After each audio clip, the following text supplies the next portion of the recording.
और अगर इन हालात में हम कर सकते हैं तो कोई भी कर सकता है। मतलब पूरा मॉरल ऑफ द स्टोरी जो हमारी बातचीत का होगा ना, वो उसका सूत्र यही निकलेगा। और जो भी मैं बात करूंगा इसका शीर्षक भी देना चाहूंगा, फैक्ट और ओपिनियन। आप समझते हैं फैक्ट किसको बोलते हैं? फैक्ट और ओपिनियन में फर्क क्या होता है? फैक्ट कभी बदल नहीं सकता है और ओपिनियन बदल सकता है। आप लोग हमेशा लाइफ में अगर जब कभी भी फैसला करने की बारी आएगी तो आप किसके साथ रहना चाहेंगे? फैक्ट के साथ कि ओपिनियन के साथ? तो ही आप सफल कर सकते हैं, राइट? सो दोस्तों, मेरा बैकग्राउंड ऐसा है कि पैदाइश बॉम्बे की है, लेकिन उसके पहले और सबसे इंपॉर्टेंट चीज थैंक्स देना चाहूंगा इस ब्रिट वर्ल्ड वाइड के प्लेटफॉर्म पे लाने के काबिल अगर उस परम पिता ने मुझे उस लायक समझा तो सबसे पहले उनको थैंक्स, और उसके बाद मेरे पेरेंट्स को, उसके बाद इस बिजनेस के मेरे पेरेंट्स को जिनके बारे में बाद में बात करूंगा, और सबसे इंपॉर्टेंट यहाँ की लीडरशिप जिन्होंने मुझे इतना हौसला अफजाई दिया। Thank you all of you. और बैकग्राउंड लेट्स स्टार्ट विद पैदाइश बॉम्बे की है, बिलोंग करता हूँ यूपी से। मेरे फोर फादर्स वहां से आए थे। पढ़ाई लिखाई इंग्लिश मीडियम से बॉम्बे से किया, और एक जो टिपिकल सिस्टम है वही उसी सिस्टम से मैं भी आता हूं जो इंडियन सिस्टम है। पढ़ाई लिखाई करो, अच्छे नंबर्स लाओ, अच्छे जॉब लो, वही किए, अच्छा जॉब भी मिल गया, ज्यादा उसमें उलझने की जरूरत नहीं। लेकिन हाँ, एक दो चीजें बताना चाहूंगा अपने परिवार के बारे में कि अगर आप लोगों ने मेरा नाम सुना होगा तो शायद आपको अंदाजा लग गया होगा, कुछ अंदाजा लगा होगा कि श्रवण कुमार नाम क्यों रखा गया। श्रवण कुमार के बारे में कुछ स्टोरी सुना है आपने कभी स्कूल में, राइट? तो दोस्तों, मैं अपने परिवार में इकलौता हूं। I am the alone son, I don't have brothers and sisters. और मेरे ख्याल से डैडी 45-50 में हो गए थे तब मेरा इस दुनिया में पदार्पण हुआ है, और इसलिए श्रवण कुमार नाम रखा गया कि बहुत समय बाद आया, काश ये श्रवण कुमार के लायक कुछ तो बन पाए। मैंने कोशिश भी बहुत की, लेकिन आखिर दुनिया तो दुनिया है।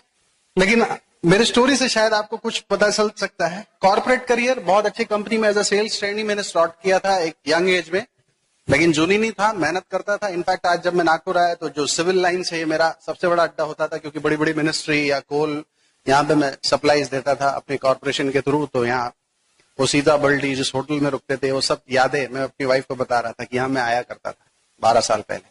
सो जॉब अच्छी चीज है, जॉब किया, लेकिन कुछ कुछ चीजें, कितने ऐसे लोग हैं जो जॉब करते हैं?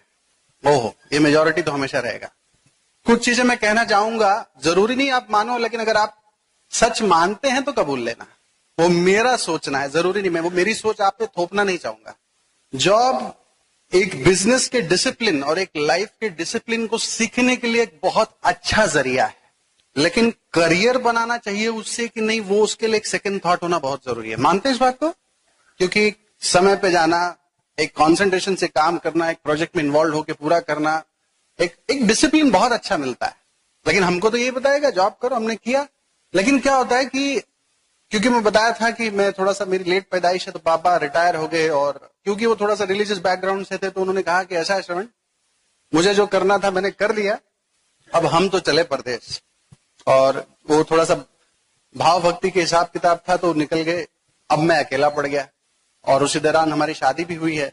बड़ी गंभीर परिस्थिति आ गई थी कि इकलौता बेटा, माँ बाप इतना दूर, उनको समय चाहिए, और एक ही कमाने वाला, उसको पैसा भी कमाना है। तो उसी दौरान बोलते ना कि जब वक्त आता है तो कुछ कुछ चीजें चेंज होने लगती है। तो उसी दौरान किसी ने मेरे को एक बुक गिफ्ट किया था, शायद अगर आप काफी लोगों ने पढ़ा होगा, रिच डैड पुअर डैड। और उस बुक से पहली बार मेरे दिमाग में क्रांति कौंधी थी। उस बुक ने बताया था दुनिया को 4 हिस्सों में बांट दिया गया था, एक एम्प्लॉयड, एक सेल्फ एम्प्लॉयड, एक इंडस्ट्रियलिस्ट और एक इन्वेस्टर। और वो बुक यही कहता है कि दुनिया के सारे सफल लोग या तो बिजनेस इंडस्ट्रियलिस्ट हैं या इन्वेस्टर हैं। और मैं समझता था कि जॉब करो, top position low, VP CEO, that is life, वही करना था, और मैं वही करता जा रहा था। जबरदस्त प्रमोशन लिया था 4 साल में। लेकिन उस बुक से थोड़ा सा ऐसा लगा कि यार जिस रास्ते पे मैं जा रहा हूं वो एक्चुअल वो जगह नहीं जाती जहां मैं जाना चाहता हूं। क्योंकि अभी तक जाती तो अब तक दुनिया में अभी तक कोई गया होता, लेकिन टॉप के कोई लोग उधर से आए ही नहीं है। तो थोड़ा सा पहली बार लाइफ में डिस्ट्रैक्शन आया, और तब से मैं जॉब तो कर रहा था, लेकिन कुछ कुछ बिजनेसेस में ट्राई कर रहा था साइड में। अब क्या होता है, बिजनेस तो ट्राई कर रहा था, लेकिन बोलते ना कि एक थोड़ा सा लिमिटेशन टाइप आ जाता है लाइफ में। और उस दौरान और एक झटका मुझे लगा कि मेरे जो बॉस थे, उनका नाम मैं नहीं लूंगा, जो करीबन 22 साल से उस कंपनी को सर्व कर रहे थे, और दिन भर में कई में 2 बार उनके मुंह से जाने अनजाने में निकल ही जाता था कि मुझे इतने साल हो गए इस कंपनी को। एक प्राइड फीलिंग के साथ वो बोलते थे एक दिन उनसे कुछ गलती हो गई और जो उनका 22 साल का करियर था वो 5 मिनट में खत्म हो गया। वो दूसरा शॉक था मेरे लिए कि यार 22 साल के करियर वाला आदमी से अगर गलती होती तो इसकी ये दुर्गति है, तो मैं भी तो इंसान हूं, मेरे से भी गलती हो सकती। वो दूसरा शॉक। फिर काम करता गया तो शुरुआत में जब जॉब शुरू करते तो बड़ा अच्छा लगता है, I am this and that, ये वो, फ्लाइट 5 स्टार, ट्रैवलिंग, धाम धूम, सेक्रेटरी, कैबिन, लैपटॉप, इतना अच्छा लगता है। लेकिन एक लेवल के बाद फिर एक वो फीलिंग आने लगी, अभी भी 30 साल यही करना है। अच्छा, पहले वो फीलिंग नहीं आ रही थी, लेकिन जब से ये बुक पढ़ा और जब से अपने बॉस को निकाला जाते हुए देखा, तब से वो फीलिंग आना शुरू कर दी, सैचुरेशन आने लगा लाइफ में। अब क्या होता है कि उसी दौरान और एक पिक्चर आ गई, गुरु पिक्चर कितने लोगों ने देखा है? उस पिक्चर में एक सीन है, वहां पे उनको प्रमोशन लेटर मिलता है तो वो प्रमोशन लेटर फाड़ देते हैं। वो उसका दोस्त बोलता है कि तुमको प्रमोशन लेटर मिला, तुम फाड़ दिया, बाकी लोग तो मिठाइयां बांटते हैं। और उसने इतना अच्छा लाइन मिला कि जो सीधा पिक्चर में फिर क्या हुआ मुझे कुछ पता नहीं है, लेकिन वो लाइन मेरे दिमाग में हिट कर गया। वो लाइन बोलता है कि अगर किसी और को पता है कि मैं किसी लायक हूं, तो मुझे खुद को कब पता चलेगा कि मैं किसी लायक हूं। अगर कोई और मेरी बोली लगा सकता है तो मैं खुद की बोली अपने ऊपर कब लगाऊंगा। मैं बोला यार, इसीलिए शायद वो इतना बड़ा इंडस्ट्रियलिस्ट बना है। एक वो जो ओनरशिप वाली जो सोच थी ना, तो वैसे कुछ कुछ हादसे होते चले जा रहे थे। बिजनेस एम्बिशन तो था और काफी कुछ चीजें समझ में आ गई थी कि जो बिजनेसमैन होते हैं उनके पास बहुत प्रोडक्टिव आवर्स होते हैं, क्योंकि लाखों लोग जॉब करते हैं, मेरे पास 8 से 10 घंटा है। मैं काम करता हूं तो पैसे बनाते हैं, वो काम नहीं करते हैं तो पैसे बनाते हैं। मेरे पास एक ही काम है फिर भी मैं बिजी हूं, उनके पास मल्टीपल काम है फिर भी फ्री है। मैं वर्क करता हूं और वो लोग, दुनिया के सफल लोग, नेटवर्क सेट करते हैं। 3-4 चीजें मुझे समझ में आ गई थी। आज के तारीख में कोई भी फील्ड में आप जाके देखो, मेडिकल फील्ड में जाके देखो, डॉक्टर बत्रा 1000 से ज्यादा आउटलेट्स, शायद वो किसी एमएस या डीएम डॉक्टर से भी ज्यादा सक्सेसफुल है। क्यों? क्योंकि वो एमएस डॉक्टर एक जगह बैठते हैं, लेकिन ये 1000 जगह बैठते हैं। आप फाइनेंस फील्ड में देखो, आनंद राठी को देखो, आप कोई भी बिजनेस फील्ड में जाके, दुनिया का सबसे सफल आदमी वही हो सकता है जो अपने आप को मल्टीप्लाई कर सकता है। जॉब में सिर्फ ऐड होता है, लेकिन बिजनेस में मल्टीप्लाई होता है। ये मुझे समझ में आया। तो ढूंढना तो शुरू हो, लाइफ में कुछ करना है, कुछ करना है, कुछ करना है, कुछ करना है। और एक दिन अचानक से एक फोन आता है, और वो फोन थे मेरे आदरणीय ससुर जी का फोन आया कि मैं किसी विदेशी कंपनी के साथ जुड़ा हूं और मैं चाहता हूं कि, ये उनका एक सेकंड कॉल था, लेकिन उसके पहले एक कॉल के ऐसे विदेशी कंपनी के नाम से तो मैं गया नहीं, क्योंकि मेरे ससुर जी के बारे में बताऊं तो एक बहुत ही वेल सेटल्ड बिजनेसमैन है। और एक जो बिजनेसमैन की जो बुद्धि होती है कि लाइफ में एक इनकम नहीं और कुछ होना चाहिए, तो वो भी कुछ ना कुछ ट्राई करते हैं।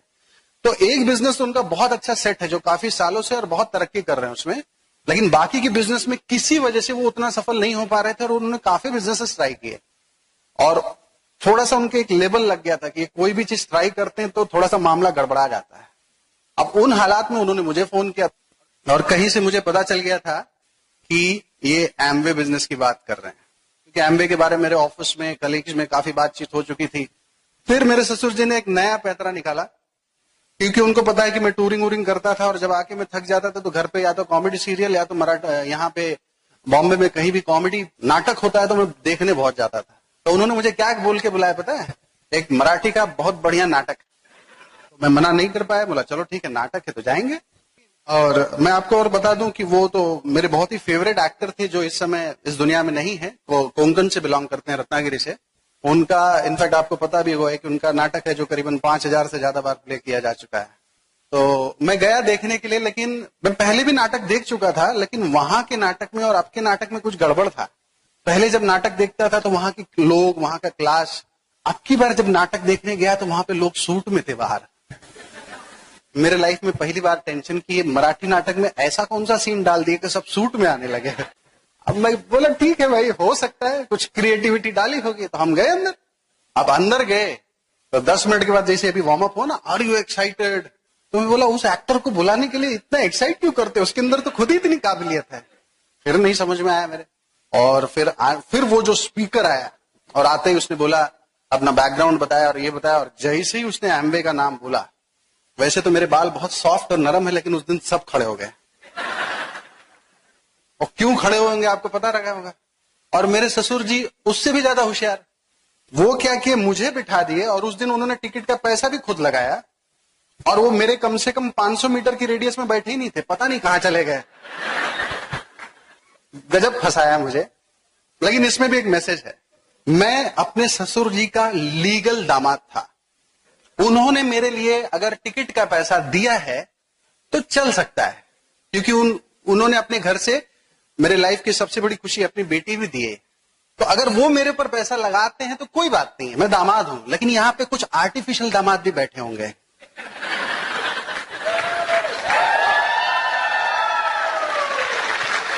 जिनके लिए उनकी अपलाइन ने पैसा लगाया होगा, और वो सिर्फ 3 घंटे का वो लोग एग्रीमेंट करके आते हैं कि हम 3 घंटे के दामाद हैं।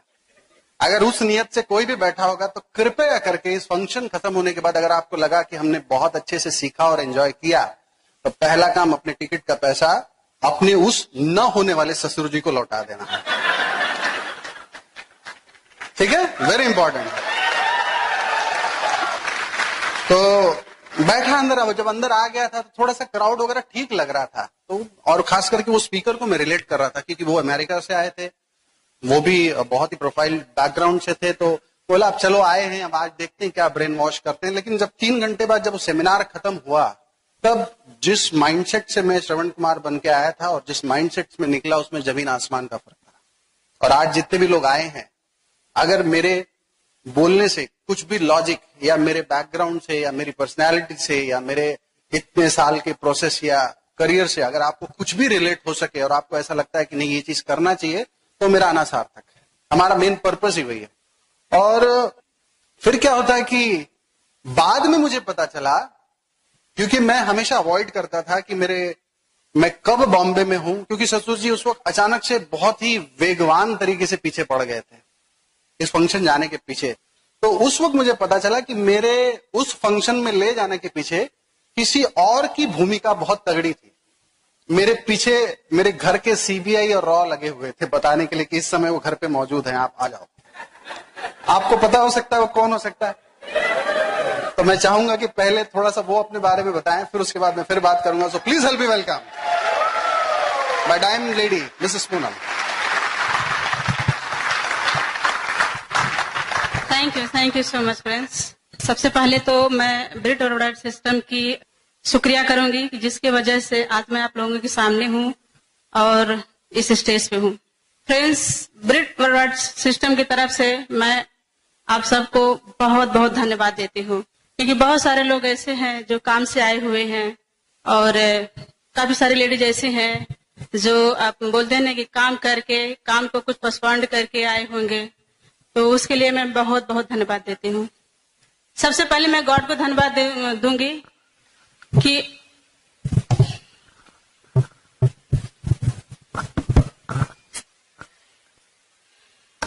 जिन्होंने हमारे लाइफ में एमबीए बिजनेस दिया। फ्रेंड्स, मैं बहुत बहुत धन्यवाद मैं भगवान को देती हूँ। उसके बाद में मैं अपने सारे अपलायंस को धन्यवाद दूंगी जिन्होंने हमें कदम कदम पे चलना सिखाया। फ्रेंड्स, अगर उन्होंने चलना नहीं सिखाया होता तो शायद मैं यहाँ पे नहीं होती। फ्रेंड्स, उसके बाद फ्रेंड्स बोलते हैं कि इन्होंने बताया, इनके पीछे भूमिका वाकई मेरा था। मेरा नाम पूनम दुबे है और मैं एक सिंपल होम मेकर हूँ। फ्रेंड्स, बोलते हैं ना सिंपल बोले तो बहुत सिंपल, घर के 4 दीवारी के अंदर रहने वाले। फ्रेंड्स, इनकी पढ़ाई लिखाई बॉम्बे की और मैं नॉर्थ से बिलोंग करती हूँ और हमारी पढ़ाई लिखाई गांव से। इनकी लाइफ स्टाइल बॉम्बे की तो हमारी गांव से। तो यानी हम दोनों का अगर इष्ट थे तो हम बेस्ट थे। तो आप लोग समझ जाइए कि हम दोनों का मैचिंग होना तो बहुत डिफिकल्ट था।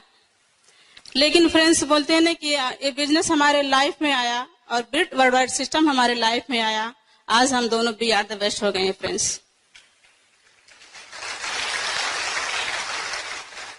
बिजनेस के बारे में तो इन्होंने बता ही दिया है।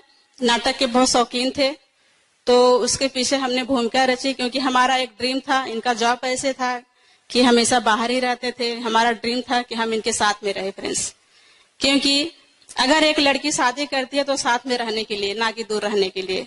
तो हमारी बहुत बड़ा ड्रीम था कि हम दोनों साथ में रहें। फ्रेंड्स, चैलेंज के बारे में अगर बोले, चैलेंज बोलो या प्रॉब्लम बोलो, तो रियली एक सिंपल होम मेकर के लाइफ में आया।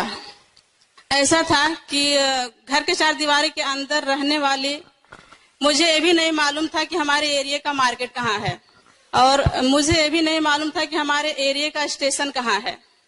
बहुत ही हमारे लिए बहुत डिफिकल्ट था बाहर निकलना।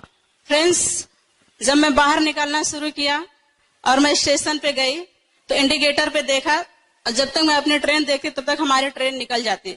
तो इस तरह से हमने धीरे धीरे समझना शुरू किया, और इनका बहुत बड़ा हाथ है हमको बाहर निकालने के लिए।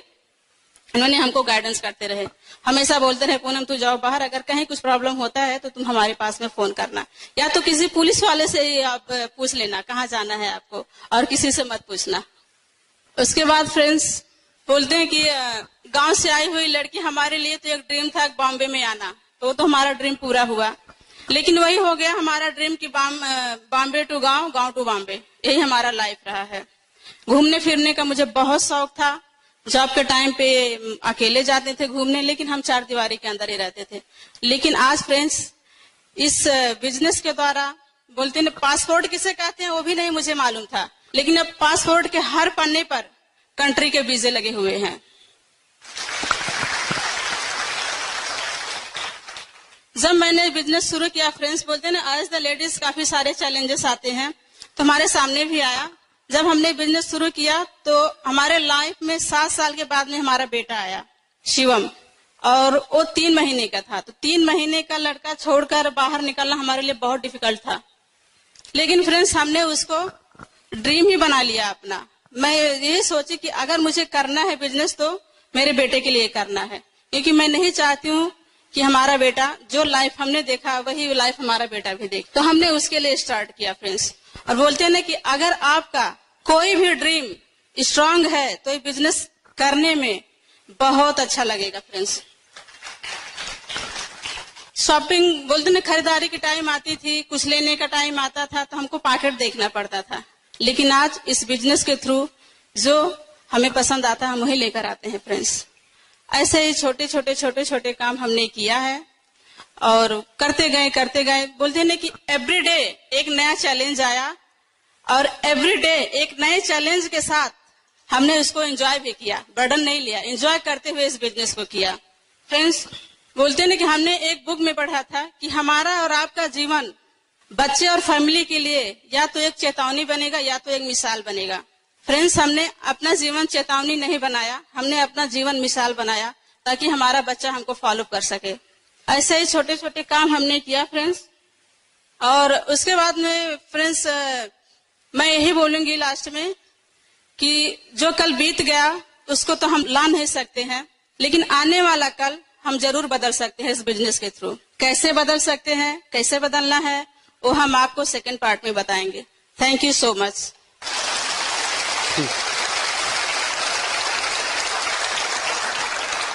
कई बार ऐसा होता है ना कि लोग समझ नहीं पाते पति पत्नी का रिलेशन।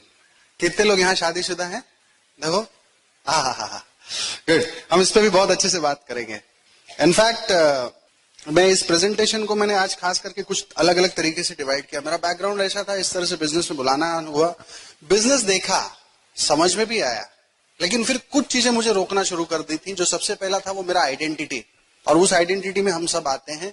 हमारे पास आधार कार्ड है, इलेक्शन कार्ड है, पैन कार्ड है, पर एक ऐसा कार्ड है जो कभी दिखता नहीं लेकिन हमेशा सामने खड़ा रहता है। जानते हैं वो कौन सा कार्ड है? Middle class card. कितने लोग मानते हैं अपने आप को कि हम मिडिल क्लास? और कितने लोग को डाउट है? एक कहीं सुना था, जिसको डाउट है कि हम मिडिल क्लास है कि नहीं, वो पक्का मिडिल क्लास का। चाहे आप हायर बोलो, चाहे मिडिल बोलो, चाहे लोअर बोलो, चक्कर वही हो रहा है। अब मिडिल क्लास का डेफिनेशन क्या है? दुनिया को दिखाने के लिए सब कुछ है, घर में रात में बैठो तो दर्द है, यही मिडिल क्लास। सही है कि नहीं? दूसरी बात, मिडिल क्लास को और एक चीज का आफत रहता है, होता है स्टेटस। स्टेटस का भी मैंने कई डेफिनेशन सुना है। ऐसी चीज खरीदो जिसको शायद आपको जरूरत नहीं है, ऐसे पैसे से खरीदो जो शायद अभी आपके पास नहीं है, उन लोगों के लिए खरीदो जिनको आप पसंद नहीं करते हो। नहीं समझे? कभी कभी बच्चा पैदा होता है तो हंसता क्यों पता है आपको? पिछले जन्म का जोक अब क्लियर हुआ है। तो कुछ लोग जब रास्ते में जाएंगे बोलेंगे अरे अब समझ में आया, ऐसे बोला था। होता है ऐसे, सब चीज एक साथ समझ में आ जाए तो वो भी गड़बड़ है। मिडिल क्लास के पास दो चीज होती है, एक होता है हार्ट जो आगे होता है, एक होता है पॉकेट जो पीछे होता है। ये धड़कता है, ये चाहते रहता है, और ये पीछे से पिन मार के उसको फोड़ते रहता है। लाइफ ऐसे ही खत्म हो जाती है। ऐसे होता है कि नहीं? बड़ा घर ना छोटा, बड़ी गाड़ी ना छोटी, हायर एजुकेशन ना करवाएगा सब, लेकिन उस तरीके से नहीं जिस तरीके से इसने चाहा था, उस तरीके से जिसने इसने चाहा था, इसलिए पीछे रहता है, दिखता नहीं है। काम बहुत तगड़ा करता है। और मिडिल क्लास का ऐसे ही लाइफ चला जाता है। और क्या होता है कि लॉजिकली मैं ये भी समझाने की कोशिश करूंगा कि एक हायर मिडिल क्लास या मिडिल क्लास या लोअर मिडिल क्लास वाला आदमी एमवे बिजनेस क्यों करना चाहिए। क्योंकि मैं ऑलरेडी एक सॉफ्टवेयर बिजनेस में था, इनफैक्ट हूं, लेकिन उस बिजनेस में वो रिच डैड बुक पढ़ने के बाद समझ में आया कि मैं बिजनेसमैन नहीं हूं, मैं तो सेल्फ एम्प्लॉयड हूं। कैसे पता चले कि आप बिजनेसमैन हो कि सेल्फ एम्प्लॉयड? अगर आप काम करना बंद कर दें, शटर बंद हो जाए, आपका मोबाइल बंद हो जाए, आपका लैपटॉप बंद हो जाए 1 साल के लिए, और अगर टर्नओवर गिरने लगे, तो आप बिजनेसमैन थोड़ी, आप सेल्फ एम्प्लॉयड। लेकिन आपका सब कुछ बंद है फिर भी टर्नओवर बढ़ रहा है, तो आप बिजनेसमैन है। और मेरे को उस तरीके का बिजनेसमैन बनना था जिसके पास वो तीनों चीज होती है, money, time and security. Amway business समझ में आया, लेकिन कुछ 8-10 सवाल थे जिसका जवाब आप सब भी ढूंढते हैं और मैं भी ढूंढ रहा था, और मुझे मिला, इसलिए हमने बिजनेस बिल्ड किया। पहला सवाल, कोई भी बड़ा बिजनेस खड़ा करने के लिए, और मैं हमेशा कंपेयर करता हूं अपने सॉफ्टवेयर बिजनेस से, इन्वेस्टमेंट चाहिए। वहां पे लाखों रुपया लगे, यहां कितना लगा? 0। दूसरा सवाल, रिस्क, जब लाखों लगा तो रिस्क है, यहां पे जब लगा ही नहीं तो रिस्क कितना है? 0। तीसरा सवाल, मेरी इज्जत पे दाग। आप मुझे बताओ, जब आप एमवे बिजनेस शुरू करते हो तो आपको कितना पैसा लगाना है? 0। अगर आपने किसी दोस्त को बताया तो उसको कितना पैसा लगाना है? तो कल को कितने लोग आपके ऊपर उंगली उठाएंगे कि आपने फंसाया? इनके प्रोडक्ट का एक खासियत आप जानते हैं कि अगर प्रोडक्ट 30% के अंदर अगर आप यूज करके लौटा देते हैं तो पूरा पैसे का मनी बैक गारंटी है, जानते हैं? तो किसी प्रोडक्ट को अगर आप किसी को दोस्त देते हैं और अगर उसको पसंद नहीं आया तो वो लौटाएगा, तो पूरा पैसा वापस मिलेगा कि नहीं? तो यही है ब्रांड है। और एक स्वाभिमानी इंसान के पास 2 चॉइस दीजिए आप, या पैसा या सेल्फ रिस्पेक्ट, तो सबसे पहले वो सेल्फ रिस्पेक्ट चुनता है। और मैं इस बिजनेस में सबसे पहले इसीलिए आया कि इस बिजनेस में मेरे को मेरी इज्जत पे दाग लगता हुआ नहीं दिखा, तो वो मेरे लिए बहुत अच्छा था। फिर उसके बाद बिजनेस बिल्ड करने के लिए किस चीजों की जरूरत होती है? या प्रोडक्ट या सर्विसेज, दो ही चीज बिकते हैं दुनिया में। मेरे पास सॉफ्टवेयर एक प्रोडक्ट था, यहां पर देखता हूं तो एमवे के खुद के 450 प्रोडक्ट। मेरे पास एक प्रोडक्ट था जिसको कल को कोई भी कंपटीशन में हरा सकता था, क्योंकि मैंने उसको पेटेंट या ऐसा कोई सिंबलाइज नहीं कराया था, लेकिन यहां पे इनके खुद के 1000 से ज्यादा इंटरनेशनल पेटेंट रजिस्टर्ड है, कोई टक्कर लेने की हिम्मत नहीं करता है। इनके खुद के home care, personal care, skin care, health care, water purification, air purification, सारे रेंजेस इनके खुद के हैं। और दूसरी बात, जो प्रोडक्ट ये खुद नहीं बनाते उसके साथ, इनके साथ तो काफी प्रोडक्ट्स, लगभग लाखों प्रोडक्ट्स के टाइप्स हैं। आप कोई भी इंडस्ट्री पूछिए, वो एमवे के पास है इस समय। कई बार लोग पूछते हैं आपके पास कौन सा प्रोडक्ट है, मैं बोलता हूं उल्टा पूछो, कौन सा नहीं है। इनफैक्ट देखिए, मैं आज एक बुक भी लाया हूं, ये है आपका इंडिया का कैटलॉग। इसको तो ये आप जानने पहचानते हैं? कितने लोग इस बुक को कभी हाथ में उठाया है? हाँ, ये देखिए, ये अमेरिका का कैटलॉग है, ये लंदन का कैटलॉग है। क्या होने वाला है? तो ये सब चीजें, मैं तो ट्रैवल कर रहा था, मुझे ये सब चीजें पता थी, ये तो होगा। तो पहली बात, प्रोडक्ट एंड सर्विसेज का टेंशन नहीं था, सारे प्रोडक्ट्स ऑलरेडी अवेलेबल है मेरे पास। उसके बाद मेरे को चिंता थी कि मैं बॉम्बे में रहता हूं और मुझे एक इंडिया लेवल पे या इंटरनेशनल लेवल पे बिजनेस बिल्ड करना है, तो सॉफ्टवेयर बिजनेस में मुझे किस कदर ट्रैवलिंग करना पड़ता था, किस कदर वो मैन पावर, सेल टैक्स, ये टैक्स, अकाउंट्स हैंडलिंग करना पड़ता था। यहां पे तो मुझे पता चला कि एमवे बोलती है कि अगर आपको सिर्फ इंडिया में बिजनेस बिल्ड करना है तो हम 15 साल से 12,000 पिन कोड्स को कवर करते हैं, आपको कहीं जाने की जरूरत नहीं पड़ेगा, प्रोडक्ट हम पहुंचाएंगे। अगर आपको वर्ल्ड वाइड बिजनेस करना है तो हम 54 साल से 108 कंट्रीज को कवर करते हैं। मैं बोला यार ये तो बहुत अच्छी बात है, अगर मैं बॉम्बे में बैठे इतना बड़ा मैं एम्पायर संभाल सकूं तो नथिंग लाइक इट, क्योंकि उनका इंफ्रास्ट्रक्चर और लॉजिस्टिक्स ऑलरेडी तैयार था। कुछ लोग बोलते हैं ना आप एमवे में क्यों आए, मैं आज आपको लॉजिकल रीजन बता रहा हूं, क्योंकि मैं एक बिजनेस करता था और यहां पे मैं कंपेयर कर रहा हूं। फिर उसके बाद सवाल आई कि सब कुछ सीखो। एक मिडिल क्लास आदमी कहीं ना कहीं वो रोजी रोटी में उलझा हुआ है, वो उसको डिस्टर्ब तो नहीं कर सकता है ना। तो एक बिजी आदमी, और वो भी खास करके मेरे जैसा बिजी आदमी जो महीने का 25 दिन घर पे ही नहीं रहता था। आप तो सुबह निकल के रात को आ जाते हैं ना, मेरा तो टूरिंग ऐसा था कि मैं निकल जाता था तो 25 दिन घर ही नहीं आता था, travelling. Airport to airport, hotel to hotel, यही तो किया है। तब मैं अपने अप्लायंस या कुछ सीडीज या बुक से समझने लगा, तब समझ में आया एक गणित होता है कि 168 आवर्स आपके पास 24 एक हफ्ते में कितने घंटे होते हैं? 168 आवर्स। उसमें सोने का टाइम, जॉब का टाइम, ये time, social time, chatting time, worship time, सब टाइम माइनस कर लो, लेकिन फिर भी 15 से 20 घंटे का आपको हिसाब नहीं मिलेगा। उस 15 से 20 घंटे में बिजनेस किया जा सकता है, अलग से समय निकालने की जरूरत नहीं थी, वो मुझे समझ में आया। लेकिन मैंने अपने लाइफ में कभी भी 168 घंटे का हिसाब मैंने किया ही नहीं था, तो इसलिए लगता था कि मैं बिजी हूं। दूसरी बार मैंने सोचा, एक वहां पर एक बिजनेसमैन है जो 24 घंटे में 50 बिजनेस संभालता है, और यहां पे श्रवण कुमार 3 डिग्री लेके एक चीज ही ढंग से नहीं कर पा रहा है, कहीं तो गड़बड़ होगा। और एक चीज समझ में आया, वर्ल्ड के जो टॉप 10 रिचेस्ट फैमिली हैं उसमें से 4 कौन है पता है? पता है कि नहीं आपको ये बात? तो आखिर वो लोग टॉप पे कैसे चले गए? तो कुछ चीजें उनको पता थी जो मुझे नहीं पता थी, जो मुझे यहां पर आके पता चलना शुरू हुआ। तो समय निकालना मेरे लिए टफ नहीं था, क्योंकि बहुत सारी इंफ्रास्ट्रक्चर ब्रिट वर्ल्ड वाइड और एम्वे का सब सेट था। फिर बारी आई डाउट, ये बिजनेस चलेगा कि नहीं। और हमेशा याद रखिए, राइट टाइम पे राइट अपॉर्चुनिटी पकड़ने को ही होशियारी, जो बोलना है आप बोल सकते हैं। आप अगर देखिए पुराने पिक्चर्स, 1950-60 का समय कौन सा था? कोई भी मूवी देखो तो सारे अमीर लोग कहां से आते थे? जमींदार लोग हुआ करते थे। 1970-80 किसके लिए था? बड़े बड़े इंडस्ट्रीज आने लगे, टेक्सटाइल इंडस्ट्रीज, ये इंडस्ट्रीज, वो इंडस्ट्रीज। 1990-2000 किसके लिए था? आईटी। 2010-20 किसके लिए होगा? नहीं समझ में आया तो मैं आपको बताता हूं। कोई डॉक्टर है यहां पर? डॉक्टर साहब? अरे हैं डॉक्टर साहब। जब मैं बीमार पड़ूं तो 2 तरीका है मेरे पास, एक तो मैं आपका प्रिस्क्रिप्शन ले लूं या जाके एमबीबीएस करूं। अच्छा क्या है? प्रिस्क्रिप्शन ना। तो ऐसे ही कौन सा बिजनेस करना चाहिए जब नहीं समझ में आए, तो इंडिया के जितने भी टॉप के बिजनेसमैन हैं उनका सबसे ज्यादा इन्वेस्टमेंट कौन से सेक्टर में लगा हुआ है देख लो।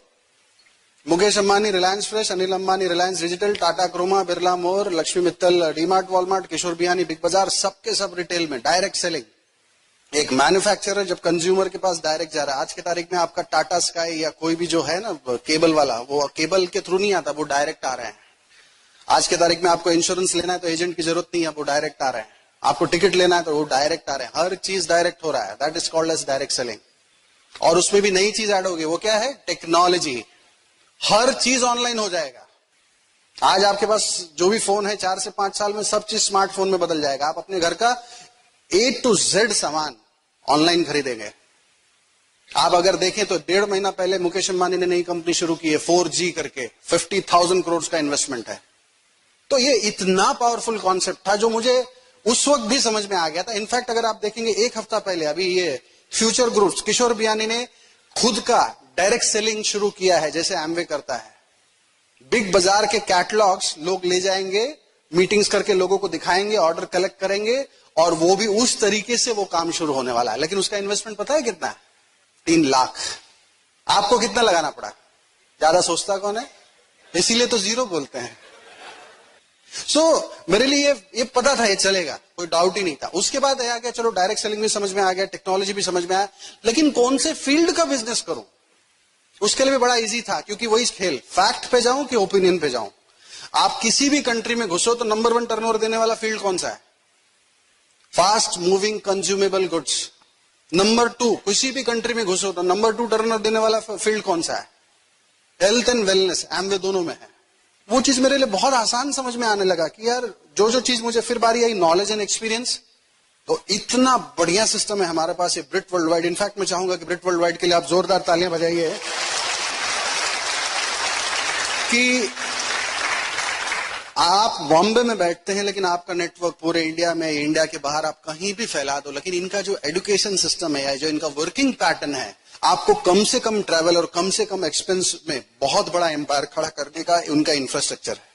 क्योंकि मुझे पता है ना कि मुझे खाली बॉम्बे टू बैंगलोर भी जाके अगर किसी को खड़ा करना था तो मेरा क्या खर्चा लगता था, और आज बिकॉज ऑफ दिस सिस्टम मुझे आज पूरे इंडिया में बिजनेस बिल्ड करते वक्त मेरा कितना, तो मैं हमेशा कंपेयर किया, तो वो समझ में आया। फिर दूसरा आता है रीजन एंड विजन। कभी भी क्या होता है, एक समय, फ्यूचर क्या है। 15 साल पहले आपको बोला होता पानी बेचते हैं, मानते मेरी बात? हंस दिए होते, पानी बेचने निकला है, ले जाओ 1 बाल्टी मेरे घर से। लेकिन आज बिस्लरी आप जानते हैं। एक चीज मुझे बताओ कि उस वक्त जिसने भी शुरू किया होता तो उस वक्त लोगों ने बहुत अच्छा बोला होगा ना, क्या कॉन्सेप्ट है, शुरू कर। कभी भी बिजनेस कब शुरू करना चाहिए? जब लोग हंसें तब, कि जब लोग समझ जाए तब? 15 साल पहले आपको बोला होता चलो 16 रुपए इनकमिंग है, मोबाइल का बिजनेस शुरू करते हैं, टेलीकम्युनिकेशन का, आप मानते हैं? आज मोबाइल क्या हो गया? Bill Gates number 2 because of telecom आया है। तो फ्यूचर है, ऐसे ही ई कॉमर्स एक फ्यूचर है जो होगा। पहले लोग बोलते थे आप एमवे कर रहे हो, अब यही लोग बोलेंगे आपने एमवे नहीं किया अभी तक। सुर बदलते हैं, देखा है लोगों का?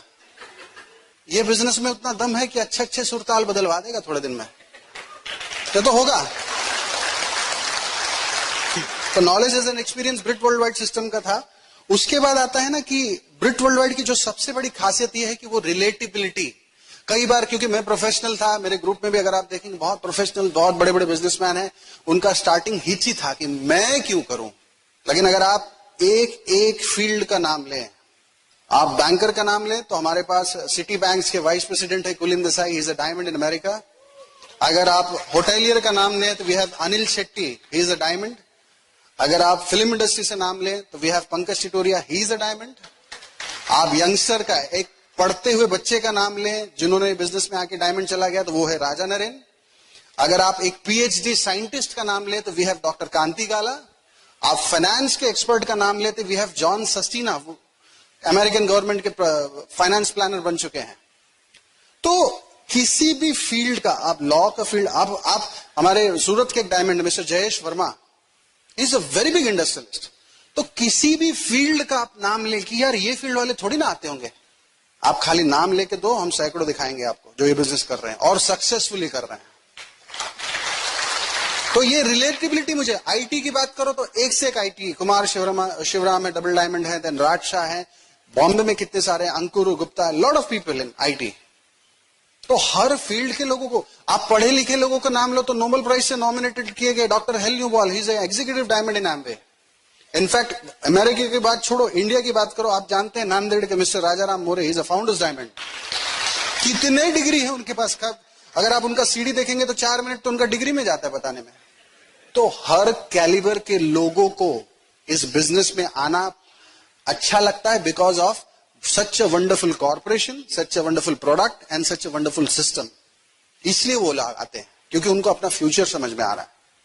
और जो सबसे खतरनाक सवाल मेरे लिए था वो ये है कि मैं तो अकेला हूं, मुझे मदद कौन करेगा? और ऐसे टाइम पे इतना अच्छा जवाब मुझे मिला जो आप सबके पास है। हो सके तो पहचानने की कोशिश करो। अब तक आपने ताली बजाया नहीं बजाया मुझे नहीं पता, लेकिन अब जब मैं एक नाम लूंगा तो आपको ताली बजाना पड़ेगा, क्योंकि अब मैं अपने अपलायंस का नाम लेने जा रहा हूं जिनके वजह से जो कुछ भी हो। और मैं स्टार्ट करता हूं तो very powerful couple, in fact Poonam के साथ जो सीबीआई और रॉ का काम करते थे ना मेरे पीछे, जब मैं बिजनेस में नहीं आया था, मेरे से 2 साल छोटे हैं, is younger to me but he is a founder emerald, Shyam Sundar और Archana Singh, very powerful. In fact maths के बहुत बड़े प्रकांड पंडित उनको मैं मानता हूं। I don't know any distributor in this Amway business जिनको हर प्रोडक्ट का पीवी ही नोज दैट। और उनकी wife Archana, she is one of her best friend, मतलब बोलते ना एक घर का जो माहौल। फिर उसके बाद ऊपर आते हैं, you know them, you know him very well, आप उनको रिस्पेक्ट भी करते हैं। इनफैक्ट पेशेंस के पहाड़, दुनिया का कितना भी बड़ा आप इशू लेके जाओ लेकिन एक स्माइल से हर चीज को टालने में जो ताकत रखते हैं, और उनके वजह से लगता है कि चैलेंजेस कुछ नहीं। He is none other than first diamond from Mumbai, Vijay Prakash and Madhavi Gupta. फिर उसके ऊपर आते हैं एक ऐसी शख्सियत कि जिनके अगर आप 20 मीटर के रेडियस में रहेंगे ना तो आप अपने आप हंसने लगेंगे। He is very good friend of mine. In fact मुझे याद है कि जब भी किसी, इनफैक्ट अभी लास्ट सन्मुखान मीटिंग में भी जब मिले तो अचानक से आके गले मिलने बोलते, Shravan I love you so much, I am so proud कि आप मेरे टीम में हो। एक एक word, is none other than Vishnu and Pravesh Mehra, wonderful couple. उसके ऊपर अब एक ऐसे स्पीकर आते हैं जिनको आप सब जानते हैं, और उनके शब्दों में जब जब मेरा नाम निकलता है तो मैं अपने आप को बहुत ही गौरवान्वित फील करता हूं। And he is none other than Pankaj and Amita टिटोरिया।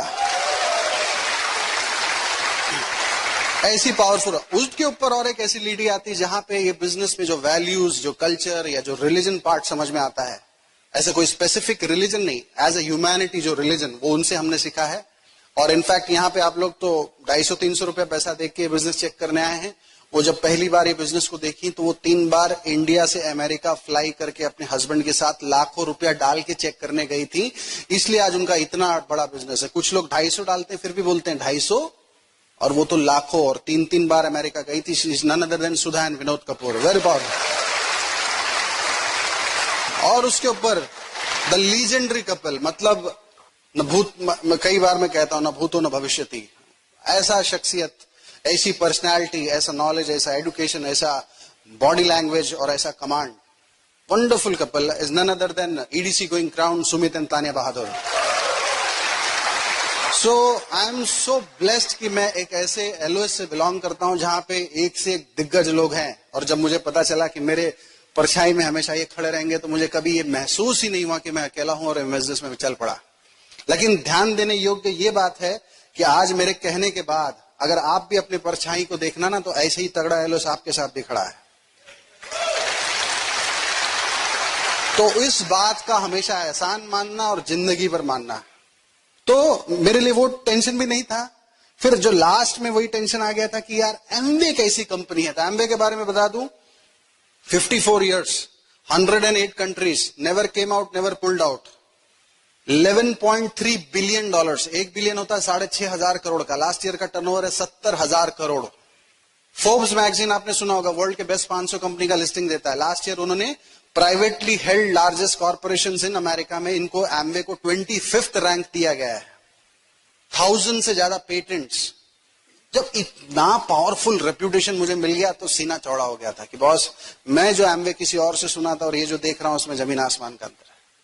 और फिर सवाल आया कि लोग मेरे बारे में क्या सोचेंगे। तो बड़ा सिंपल है, आप लोग विंडोज पे काम करते हैं, लेकिन और भी प्रोग्राम्स हैं इस दुनिया में, जैसे C++, जावा, आप लोग जानते हैं। लेकिन जो आदमी जिंदगी में C+ या जावा पे काम नहीं किया, वो आके आपको बोले कि वो एक बेकार प्रोग्राम है, तो वो उसका ओपिनियन है, वो फैक्ट नहीं है। तो ऐसे ही जो एमवे को दूर से देखा है और वो आके आपको बोले कि हमने तो ट्राई कर लिया, हमारा नहीं चला, तो वो उसका ओपिनियन है। उसके बोलने से एमवे का 70,000 करोड़ 700 रुपए में नहीं बदल जाता है। उसके बोलने से एमवे 25th रैंक से वो फोर्ब्स मैगजीन से गायब नहीं हो जाती है।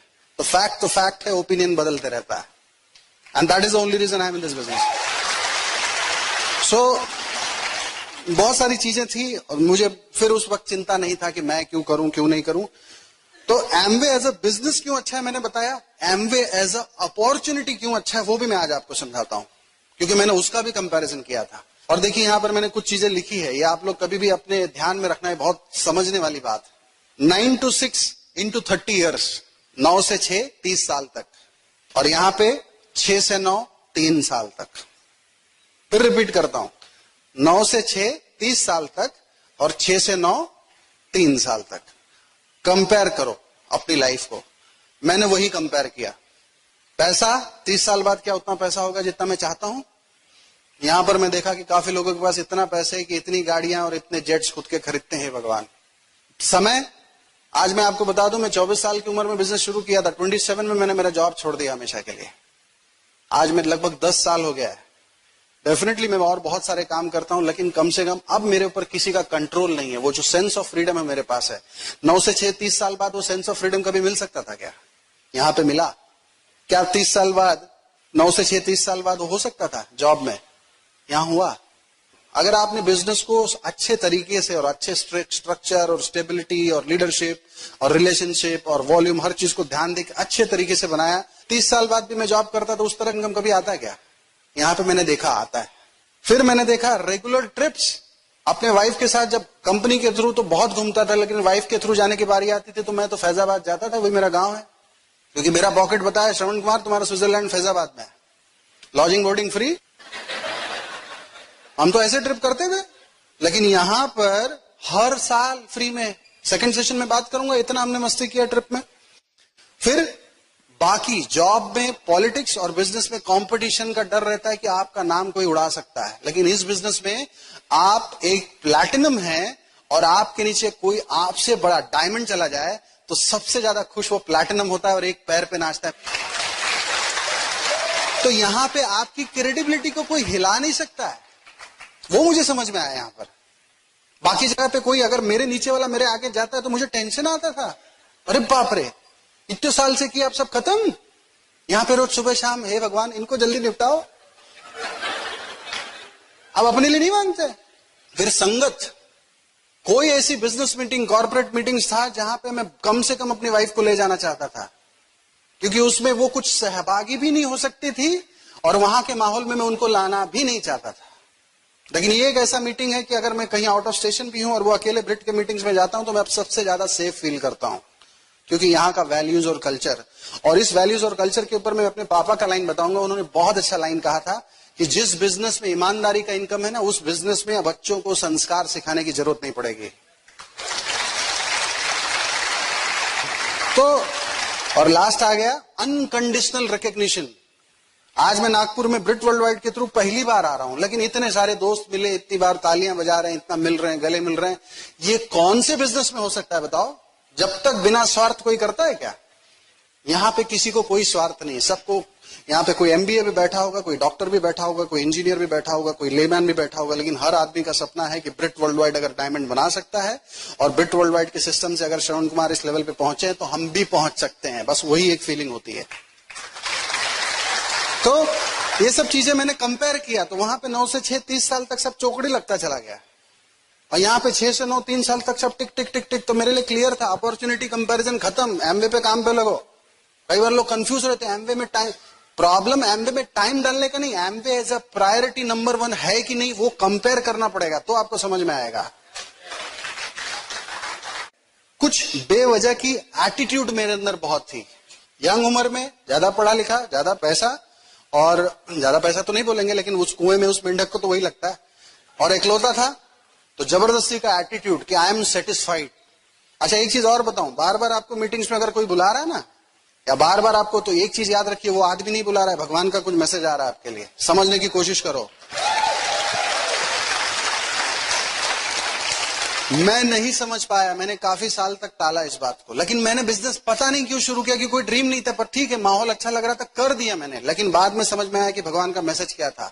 14 महीने की गैप में मेरे पापा और मेरे मम्मी दोनों ने मेरा साथ छोड़ा, और इनफैक्ट मेरी मम्मी 8 महीने तक आईसीयू में थी। रोज का आईसीयू का खर्चा क्या होता होगा प्राइवेट हॉस्पिटल में विदाउट मेडिक्लेम, आप अंदाजा लगाओ। मेरे डैडी का 35 साल का कमाया हुआ धन, मेरा कमाया हुआ धन, और प्लस और कर्जे सब एक साथ लद गए। ऊपर से मैं जॉब पे भी नहीं था। इतना भयंकर फाइनेंस का सिचुएशन घर में आया था, लेकिन थैंक्स टू दिस बिजनेस कि मैं एक लेवल तक बिल्ड कर चुका था कि मुझे कम से कम ऊपर उठा के तो ले आया। यहां तक तो डूबा, लेकिन यहां तक नहीं डूबने दिया, because of this system.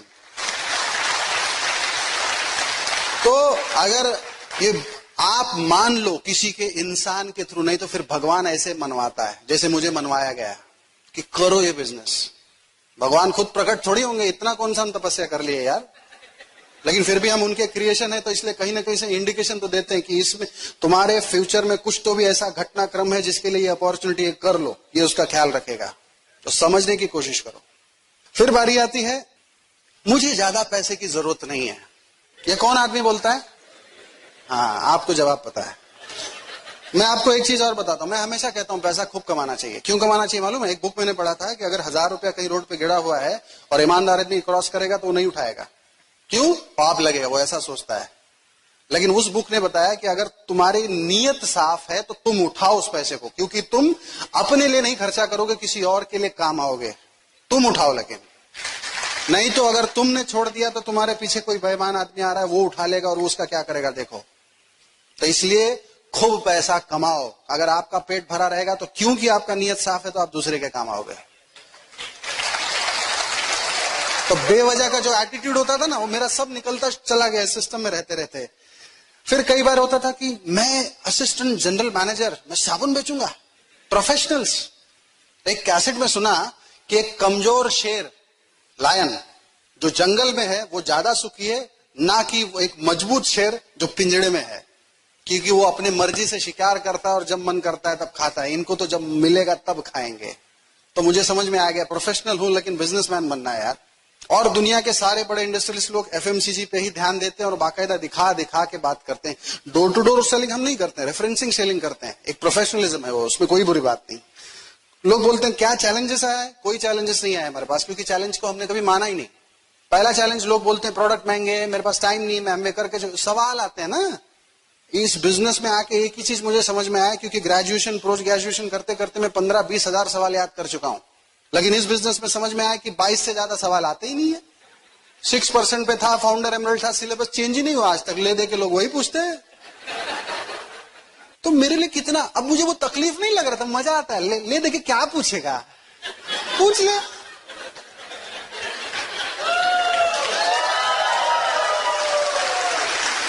I enjoyed this business like anything. सवाल का कोई, फिर कई बार बोलते हैं कि आपने अपने आप को कैसे हैंडल किया। बिल्कुल हैंडल नहीं किया, क्योंकि मुझे पता था मैं जीतने वाला हूं। लास्ट बॉल पे 5 रन चाहिए और मिस्टर एकदम सिंपल सा जो बॉलर होता है इंडियन बैट्समैन का, वो बैटिंग कर रहा है और हमारी हालत कैसे होती है कि ये तो आज मरवा के छोड़ेगा, लेकिन उसके बॉल लग जाता है, छक्का मार देता है, इंडिया जीत गई। लेकिन कहीं दूर से कोई देख रहा था जो मैच देख नहीं पाया, लेकिन रास्ते तक आते आते उसको पता चल गया कि इंडिया जीत गई है। अब हाईलाइट देख रहा है, लेकिन तब भी वही सिचुएशन है, एक बॉल पे 5 रन चाहिए। अब उसको टेंशन है क्या?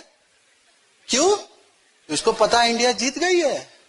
तो ये ब्रिट वर्ल्ड वाइड सिस्टम में मेरी अपलाइन यही बता रहा था, इस रास्ते पे जाओ, तुम तो जीत चुके हो, ये सब छोड़ो। तो फिर बारी आई कि हैंडलिंग सोशलाइजिंग।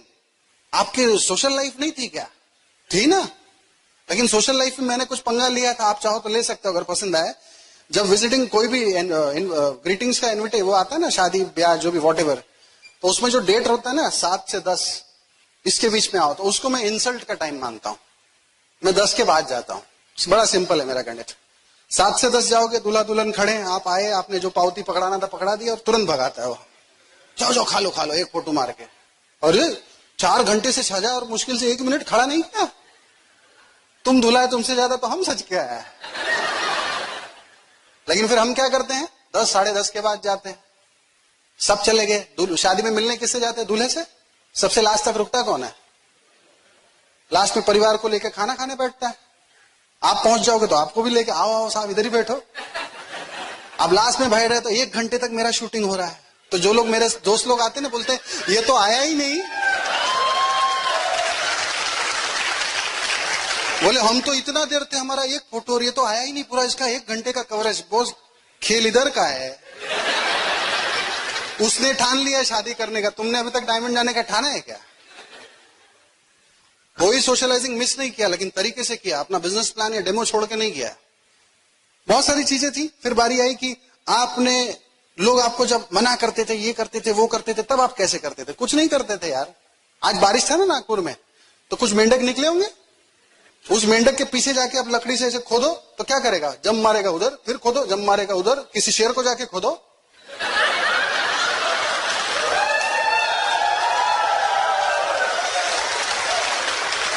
तो जब आपके पास इतना बढ़िया सीडी बुक सिस्टम सब कुछ है, अपलाइन है, तो फिर क्या करना है यार? क्यों मैं मेंढक हूं बोलने का? You are a lion. फिर बारी आती है, लोग बोलते हैं कि आपका तो लक बहुत अच्छा था। थैंक गॉड मैं बुक्स पढ़ता था, लक्ष्य के बारे में इतना अच्छा मैंने लाइन सुना था, जब आपका बुरा समय चले तब प्रैक्टिस करो, और जब अच्छा समय शुरू हो तो दोनों हाथ से लूटो। यही लक बोलते हैं। नहीं समझे? जो निराशावादी लोग होते हैं ना, वो क्या करते हैं, जब बुरा वक्त चलता है ना तो रोते हैं, मेरे साथ तो कोई मीटिंग में आता नहीं है, सब प्रोडक्ट महंगा बोलते हैं, रोते ही रहते हैं। और उनका जब अच्छा वक्त शुरू हो जाता है ना, तब वो सीखना शुरू करते हैं, क्या जवाब दूं। और जब तक वो सीख के तैयार होते तब तक अच्छा वक्त खत्म, फिर बुरा शुरू। तो लक का डेफिनेशन यही है कि बुरा वक्त, क्योंकि आज मैं इस बिजनेस में जो भी हूं, मैं उन इनिशियल डेज की बात करता हूं जो स्टार्टिंग के 1 साल 2 साल थे, जब मेरी टीम बहुत छोटी थी, लेकिन मैं रेगुलर मीटिंग्स में आके नोट्स बनाता था, सीखता था, सब कुछ करता था, क्योंकि मेरी टीम नहीं बड़ी थी, लेकिन एक जज्बा था कि मेरी बहुत बड़ी टीम होगी, लेकिन उसके लिए तैयार तो होना पड़ेगा। तो मैं अपना क्रेडिट उसको देता हूं। कुछ लोग बोलते हैं आपने इस बिजनेस से क्या पाया? समय। एक वक्त था कि 25 दिन था, मैं घर नहीं आता था, और आज 11 साल हो गए घर से बाहर नहीं निकला हूं। इनफैक्ट मैं अपने बेटे को, शिवम नाम है, उसको पर्सनली स्कूल छोड़ना, लाना, ट्यूशन छोड़ना मैं खुद करता हूं। इनफैक्ट वहां जाता हूं तो 99% लेडीज ही खड़ी रहती हैं, और मेरे को देख के बोलती है कितना स्मार्ट हैंडसम पढ़ा लिखा लड़का है, लेकिन बेचारे के पास नौकरी नहीं है।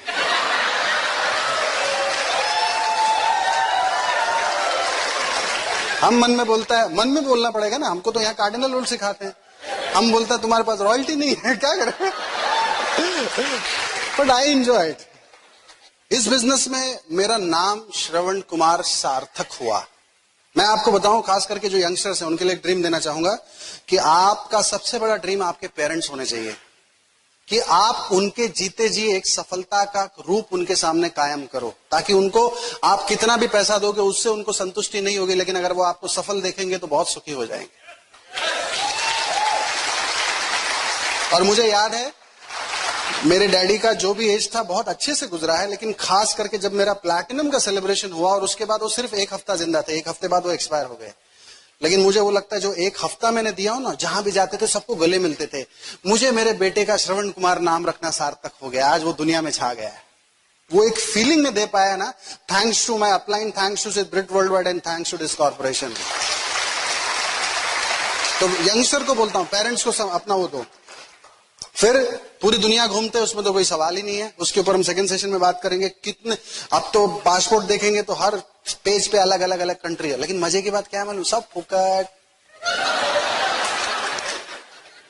हम लोग बॉम्बे में छोटे से चाल सिस्टम में रहते थे, पता नहीं आप लोग को तो आइडिया नहीं चाल सिस्टम क्या होता है, लेकिन अब हम लोग गोल्फ सिटी में बहुत अच्छा घर बना रहे हैं। किचन से, बेडरूम से, कहीं से भी देखो तो स्विमिंग पूल है, गोल्फ कोर्ट, सब फंटास्टिक घर, जो एक ड्रीम होता है। चाल सिस्टम समझते हैं, यहाँ का जो ये बाथरूम है ना, वैसे उस टाइप का छोटा सा घर में हम 25 साल रहे। पढ़ाई लिखाई थी मेरे पास, फाइनेंशियली इतना स्ट्रांग नहीं था मैं, लेकिन बिकॉज ऑफ दिस अपॉर्चुनिटी। फिर बारी आती है, गाड़ियां तो सबके पास होती है, लेकिन विद ड्राइवर हो तो ज्यादा मजा आता है। आजकल ड्राइवर खुद ही बने लोग घूमते हैं, वो एक अलग विषय।